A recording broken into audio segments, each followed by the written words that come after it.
अस्सलाम वालेकुम ख़वातीन व हज़रात, आई स्टोरीज एक नई वीडियो लेकर आपकी खिदमत में हाजिर है। उम्मीद करती हूँ आप सब लोग बिल्कुल खैरियत से होंगे। ख़वातीन व हज़रात, आज की वीडियो शुरू करने से पहले मेरे तमाम नए आने वाले व्यूवर्स से इल्तमास है, जिन्होंने अभी तक हमारे चैनल को सब्सक्राइब नहीं किया वो जल्दी से हमारे चैनल को सब्सक्राइब करते हुए बेल नोटिफिकेशन को ऑन कर लें ताकि मजीद आने वाली अपडेट से आगाह होते रहें।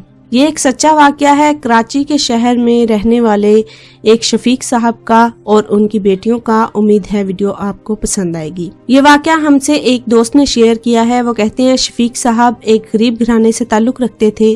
उनकी सिर्फ 2 ही बेटियां थीं जो अब जवानी की उम्र में दाखिल हो चुकी थीं। बाप को दिन रात उनकी शादी की फिक्र सताने लगी। वो अपनी इन जवान बेटियों का निकाह कैसे करेगा। वो एक निचले दर्जे के रेलवे का मुलाजिम था। गो के वो मुलाजिम तो जरूर थे, लेकिन महकमे से उन्हें बहुत थोड़ी तनख्वाह मिलती थी, जिससे बड़ी मुश्किल से वो इन 2 बेटियों का और अपनी बीवी का पेट पालते थे। जैसे जैसे वक्त गुजरता गया, शफीक साहब की परेशानी दिन ब दिन बढ़ती गई। बेटियों के लिए रिश्ते पे रिश्ते आते गए, लेकिन गरीबी और बेबसी के आगे दोनों मियाँ बीवी बहुत लाचार हो गए थे। बारगाहे इलाही में हाथ उठाकर दुआ करते और कहते कि अल्लाह ताला हमें इस लायक बना दे कि हम बाइज्जत अपनी बेटियों का निकाह करवा सके। यही हमारी पहली और आखिरी ख्वाहिश है। मजबूर बाप ने अपने दफ्तर में मदद मांगी, फिर अपने रिश्तेदारों के पास मदद मांगी, उम्मीद जाहिर की कि मेरी मदद करो ताकि मैं बाइज्जत अपनी बेटियों का निकाह करवा सकूं। किसी ने भी उन्हें उम्मीद नहीं दिलाई और हर किसी ने महंगाई की कहानी सुनाकर नफी कर दी, तो किसी ने अपनी ही परेशानी सुनाकर बेआस करके वापस लौटा दिया। शफीक साहब दिन भर दफ्तर में हाजिरी देकर एक फर्ज तो पूरा कर रहे थे, लेकिन उनको इस बात का गम पल पल खाए जा रहा था कि उनकी जिंदगी का असल मकसद कब पूरा होगा।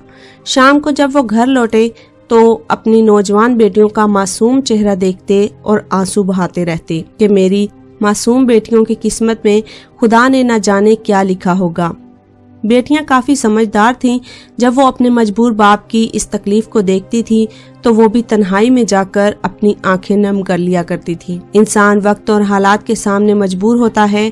एक दिन जब शफीक साहब अपनी मुलाजमत से घर लौटे, कुछ वक्त बेटियों के साथ बिताया और फिर आराम करने चले गए। हालात ने शफीक साहब को बहुत मजबूर कर दिया और उनके जहन में एक खतरनाक सोच ने जन्म लिया। जब वो बिस्तर पर लेटे तो सोच में गुम हो गए। सोचते सोचते वो इस नतीजे पर पहुंचे कि मैं एक रेलवे में मुलाजिम हूँ। अगर मेरी मौत हो गई तो मेरे मरने के बाद मेरी बीवी और मेरी बेटियों को पैसे मिलेंगे जिससे वो इन बेटियों की शादी कर सकेगी। उसने सोचकर सुबह काम पर निकलते ही मैं किसी गाड़ी के सामने आ जाऊंगा और अपनी जान दे दूंगा, क्योंकि मेरी जान कीमती नहीं मेरी बेटियों की इज्जत से बढ़कर।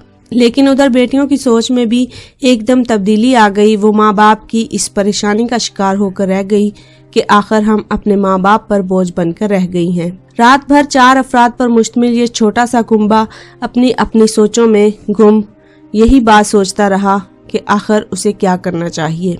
अगला सूरज शफीक साहब की घर वालों के लिए रोशनी नहीं बल्कि अंधेरा लेकर आया। सुबह जब बाप हस्बे मामूल अपने दफ्तर निकला तो कुछ ही देर बाद उनके इंतकाल की खबर आ गई। ये खबर मोहल्ले में आग की तरह फैल गई। मोहल्ले वाले अपने घरों से बाहर निकलकर एक के बाद एक इनके घर जाने लगे। जब बीवी ने सुना तो वो गम के मारे अपना सीना पीटने लगी, आहें भरने लगी, जोर जोर से अपनी किस्मत पर रोने लगी। वो अपनी जवान बेटियों को जोर जोर से बुला रही थी कि बाहर आओ, तुम्हारे बाबा हमें छोड़कर चले गए। अब आपके बाबा आपको हमेशा के लिए छोड़कर चले गए। लेकिन माँ की लाख आवाजें देने पर भी बेटियां बाहर नहीं आईं। माँ ने जब अंदर जाकर देखा तो दोनों बेटियों ने खुद फांसी देकर अपनी जानों का खात्मा कर लिया और अपने बाबा के नाम एक खत छोड़ा था, जिसमें उन्होंने ये तहरीर किया कि कफन हमारा जोड़ा और कब्र बनी ससुराल। ख़वातीन व हज़रात, ये एक बहुत ही दुखी कहानी थी जो आपसे शेयर की है, और इसे पढ़कर इसे सुनकर मैं भी बहुत उदास हो गई थी। हमारे माशरे का ये अलमिया बन चुका है कि किसी की भी बेटी को अपनी बेटी समझकर कोई ही अपनाता है। हर कोई जहेज के लालच में इस कदर अंधा हो चुका है कि उसे किसी के जज्बात से, किसी के हालात से और किसी की मजबूरियों से कोई फर्क नहीं पड़ता। खुदारा किसी की भी बेटियों को अपनी बेटियों से बढ़कर जाने और अपनी बेटियों को अगर उन जगह पर रखकर सोचेंगे तो आपके दिल में भी दूसरों की बेटियों के लिए मोहब्बत पैदा हो जाएगी। उम्मीद है वीडियो आपको पसंद आई होगी और वीडियो ने आपके जज्बात में और आपके एहसासात को भी झंझोड़ा होगा। अपनी एक और खूबसूरत सी वीडियो के साथ फिर हाजिर होंगे। तब तक हमें दीजिए इजाजत। अपना और अपने साथ दूसरों का ढेरों सारा ख्याल रखिएगा। हमें अपनी दुआओं में याद रखिएगा। अल्लाह हाफिज।